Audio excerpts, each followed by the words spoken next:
ড্রেনের ধার দিয়ে তুলে দিয়েছি এবং তারপরে হচ্ছে উড়ানপাড়া ধরেছি। আপনারা দেখেছেন বিভিন্ন মিডিয়াতে এসেছিল, উড়ানপাড়ায় কি হয়েছে না হয়েছে জানেন।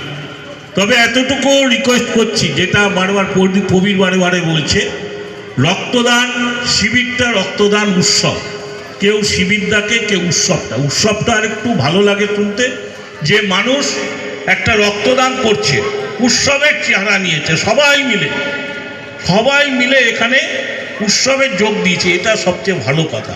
কিন্তু তার সঙ্গে সঙ্গে বলি যে আজকে এলাকাটা কিন্তু প্রান্তিক নগর, এই জায়গাটা পরিষ্কার পরিচ্ছন্ন রাখতে হবে। আমি দেখতে পাচ্ছি যে আমরা তুলে দিয়েছিলাম, আবার দেখি আস্তে আস্তে করে ড্রেনের ধারে গজিয়ে উঠেছে।